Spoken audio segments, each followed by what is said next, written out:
Olá, tudo bem? Semana passada nós tivemos oportunidade de estudar, de conhecer melhor princípios batistas, os princípios que identificam, que caracterizam uma igreja batista. Como que uma igreja batista se organiza, como que se governa, quais são as diretrizes da existência de uma igreja batista. Hoje eu quero compartilhar com vocês eh, razões, motivos pelos quais cremos na Bíblia e cremos que ela é absolutamente confiável, que ela se torna palavra de Deus. Se você lembra, na semana passada, um dos princípios que tivemos oportunidade de compartilhar foi que a Bíblia é a nossa única regra de fé e conduta. Sendo assim, todo aquilo que nós cremos em relação a Deus, ao homem, ao pecado, à salvação, a Cristo, a questões futuras, tudo é extraído da palavra de Deus, da Bíblia. E todo aquilo que governa a nossa conduta ética, moral, também é extraída da palavra de Deus, da Bíblia. Por esse motivo, é importante que nós saibamos que essa Bíblia, que essa palavra que temos aqui, ela é de fato confiável, podemos acreditar nela. E hoje eu vou compartilhar com vocês 10 motivos pelos quais podemos crer na Bíblia. Me acompanha.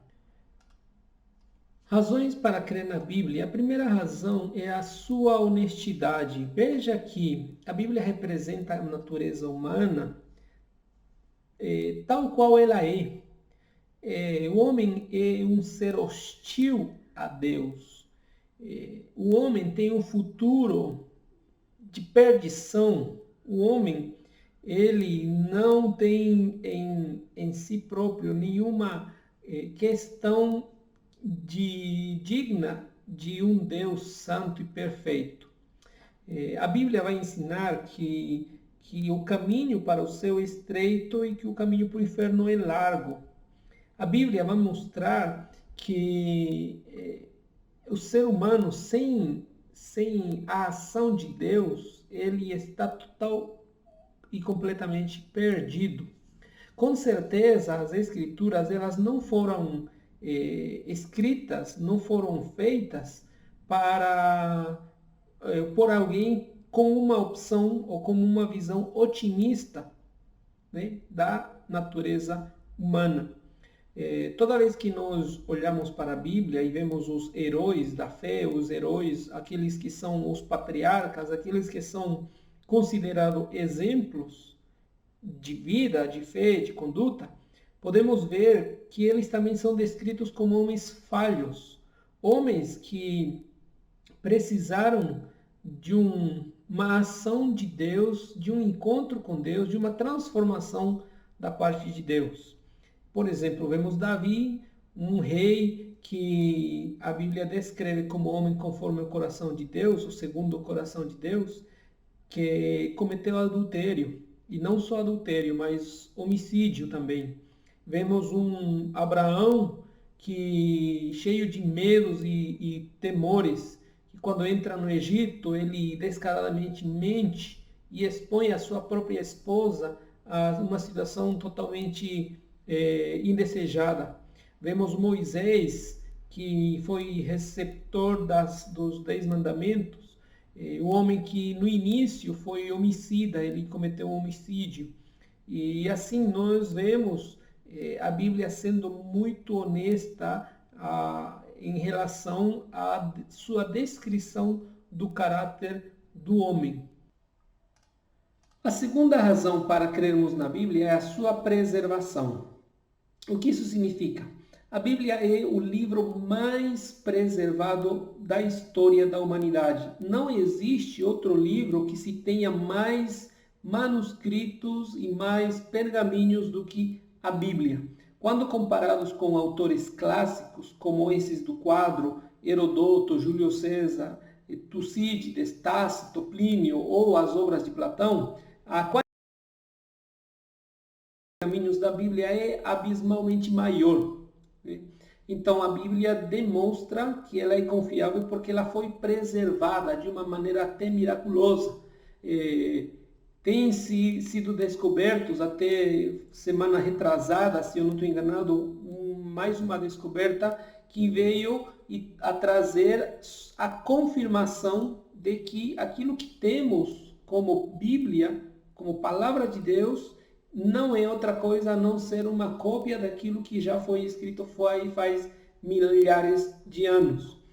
Uma das descobertas mais importantes no século passado foi o dos pergaminhos do Mar Morto, né, que também veio esses pergaminhos escondidos por quase 2000 anos, quando descobertos, comparados com aqueles que já tínhamos, se constatou que eram iguais. Então, a Bíblia é um livro sem par e que tem se preservado ao longo da história. Veja só mais uma comparação aqui. No Novo Testamento ele foi escrito e entre o autor e a primeira cópia que temos passou-se 50 a 60 anos.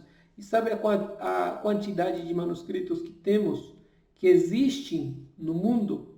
Mais de 5.600.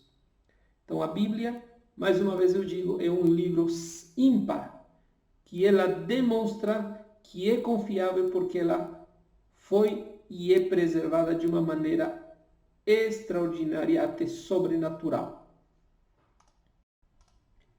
A terceira razão para crermos na Bíblia é a autorrevelação. O que a Bíblia tem a dizer de si própria? É interessante ver que a Bíblia não tenta se defender, mas a Bíblia contém afirmações que expressam a fala de Deus.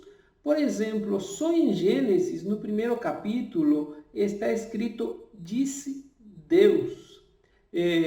No último livro do Antigo Testamento, assim diz o Senhor, aparece mais de 20 vezes. No Pentateuco, o Senhor falou, aparece umas 560 vezes. E ao longo de todo o Antigo Testamento, mais de 3.800 vezes que o Senhor falou. Isaías declarou pelo menos 40 vezes que a sua mensagem vinha de Deus e Jeremias o fez 100 vezes. O Senhor Jesus, ele citou mais de 24 livros diferentes do Antigo Testamento. Então, quando nós vemos dentro da Bíblia, vamos perceber que ela, embora não precisa, ou ela não tenta se defender, ela simplesmente ilumina, ela simplesmente mostra que está revelando a vontade, a palavra, o querer, o desejo do próprio Deus. A quarta razão são os seus milagres. Veja que tanto no Antigo Testamento como no Novo Testamento, a Bíblia relata milagres, prodígios que aconteceram por ação direta de Deus. A abertura do Mar Vermelho, se ela não aconteceu, tiraria toda a autoridade do Antigo Testamento. Porém, a Bíblia afirma, né, com absoluta certeza que isso sim aconteceu. No Novo Testamento não é diferente. Quando Jesus está aqui na Terra, ele realiza inúmeros milagres e todos eles são corroborados por testemunhas oculares. E o milagre mais grandioso que a Bíblia manifesta, mostra e dá testemunho é o milagre da ressurreição de Jesus. O apóstolo Paulo ele vai dizer que se Jesus não tivesse ressuscitado, a nossa fé seria vã, mas ele ressuscitou. E como testemunho dessa ressurreição, temos inúmeros mártires, homens e mulheres que foram capazes de morrer por causa daquilo que eles acreditavam, daquilo que eles enxergaram, que eles viram pessoalmente. É muito difícil alguém morrer por uma causa. Se essa causa ou esse motivo for verdade, a pessoa pode até morrer, mas ninguém morre por uma mentira. Ninguém se sacrifica por uma coisa que ele sabe que é mentira. Quando olhamos a palavra de Deus contando ou relatando inúmeros milagres, podemos ter certeza, pelo testemunho daqueles que relataram, que foram testemunhas oculares desses acontecimentos, podemos ter certeza que de fato esses milagres sim aconteceram.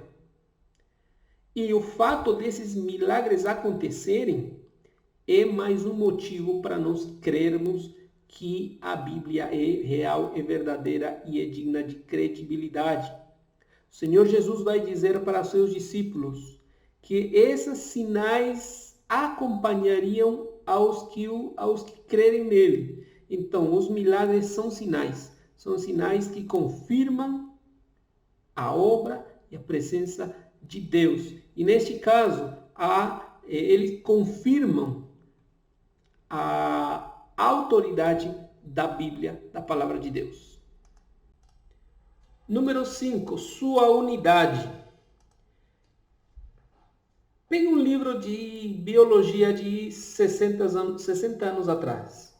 Um livro de medicina com 60 anos de antiguidade e compare com o livro atual. O que você vai ter? Vai ter dois livros totalmente diferentes. Agora, quando trata-se da Bíblia, a Bíblia ela foi escrita por 40 pessoas diferentes, num período de mais de 1.600 anos, ou 1.500, 1.600. Pessoas das mais diversas estruturas ou contextos sociais, econômicos, culturais. Essas pessoas, esses autores, escreveram sobre religião, sobre ética, sobre filosofia, sobre ciência, sobre a origem das coisas, né? Sobre como tudo deve acabar. Mas, surpreendentemente, eles, mesmo estando distanciados por espaço, tempo, cultura, eles coincidem e conseguem colocar ideias, pensamentos coerentes ao longo da Bíblia inteira. Isso significa que o autor não foram 40 pessoas, mas foi um só. O apóstolo Pedro ele vai dizer que homens inspirados por Deus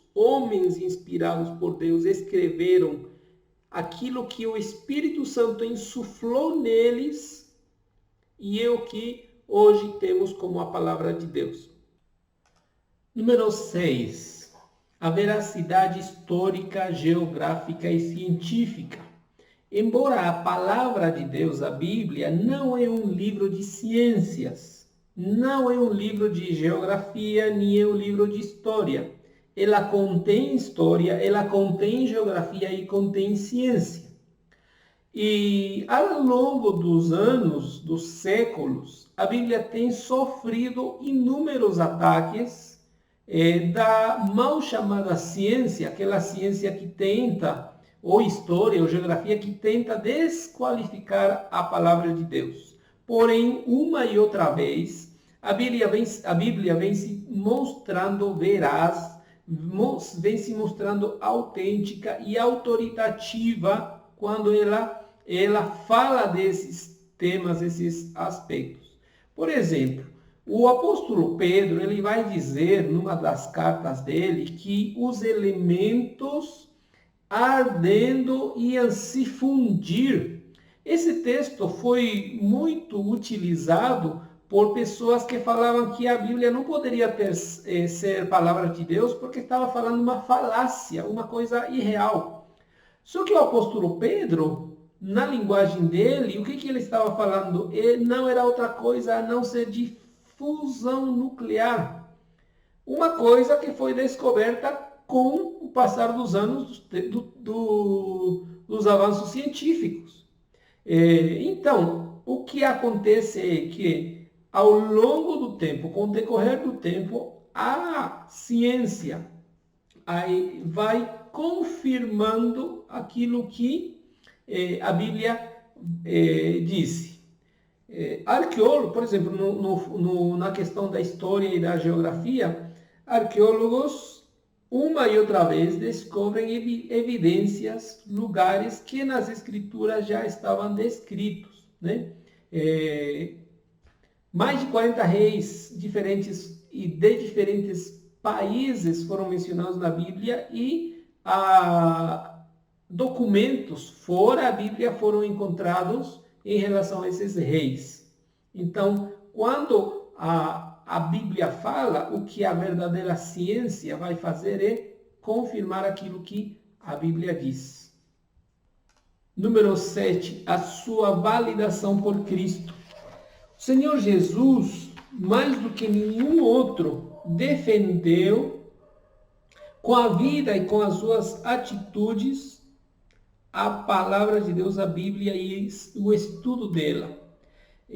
Logo no início, nós vemos que a Bíblia dá testemunho do próprio Jesus. E Jesus reconhece isso. Ele fala para os seus compatriotas: vocês escudrinham, vocês estudam as Escrituras, porque elas dão testemunho de mim.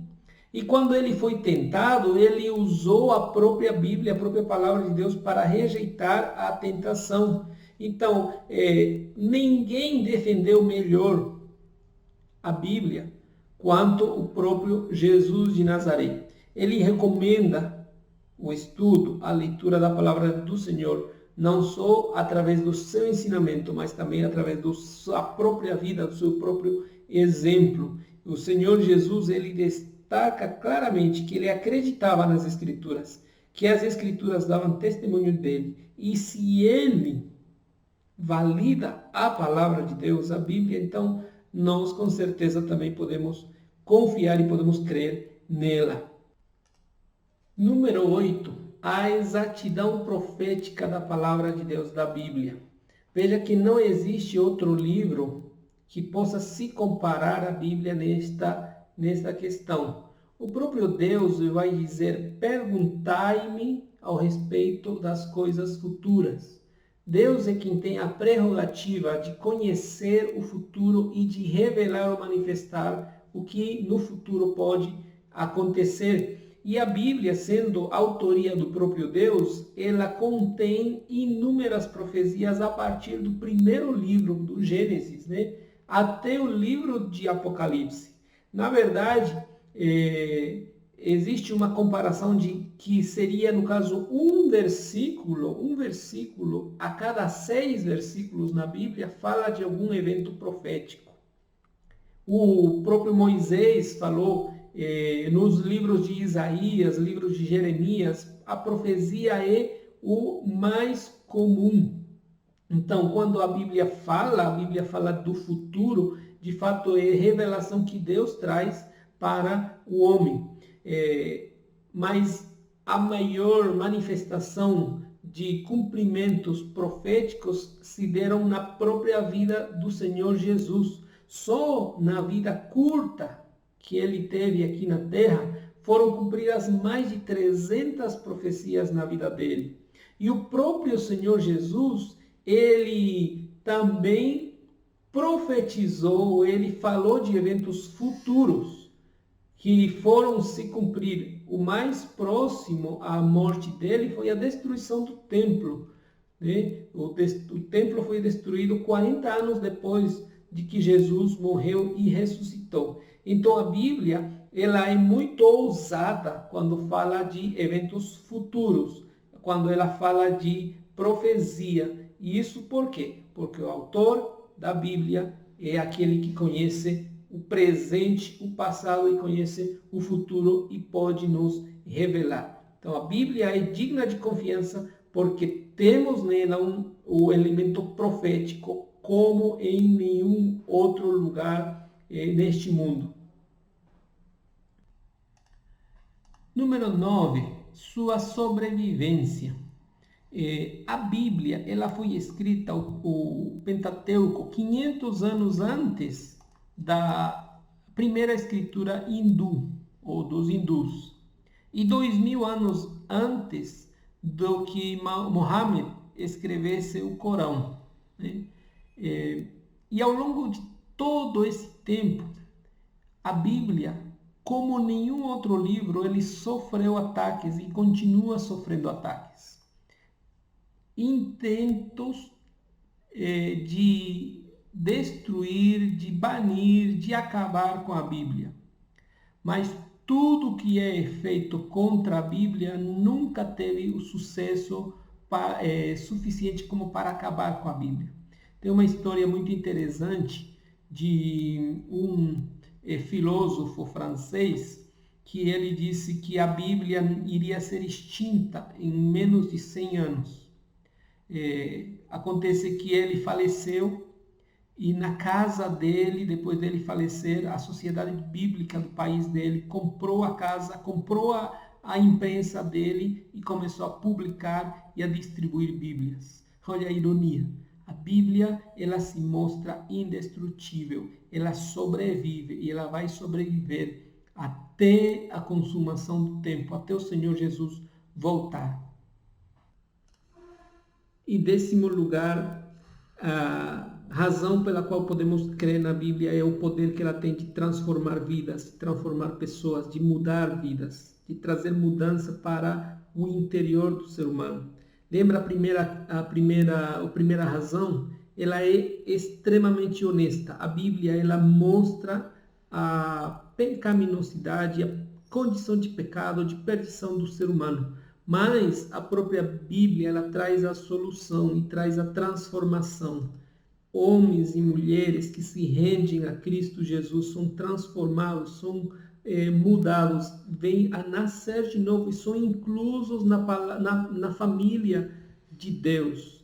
Pessoas como o apóstolo Paulo, cujo testemunho está consta na própria Bíblia, na própria palavra do Senhor, o Santo Agostinho, Martinho Lutero, C.S. Lewis e tantos outros. Mas para não ir tão longe, pessoas próximas a nós, homens e mulheres que, escravos de pecado, se veem libertos pela palavra de Deus. Nós mesmos que chegamos ao conhecimento de Cristo Jesus pela palavra de Deus. Então, o poder de transformar vidas, de nos transformar, é mais um motivo pelo qual podemos crer na palavra de Deus, podemos confiar na Bíblia. Chegamos ao fim. Diz aqui um pensamento de Winky Partney. A Bíblia é um livro com uma mensagem universal para toda a humanidade. É o único volume no qual uma criança e um intelectual encontram deleite. Seus simples princípios de vida podem obrar em qualquer país e qualquer época, transcendendo barreiras culturais para trazer paz, amor, gozo e perdão. A Bíblia é única. A Bíblia não tem comparação. Chegamos ao final. Que Deus abençoe. Espero que tenha sido de muito proveito. Essas 10 razões, elas foram baseadas numa publicação de Pão Diário. Eu vou deixar o link na descrição do vídeo. Quem quiser consultar depois, tá bom?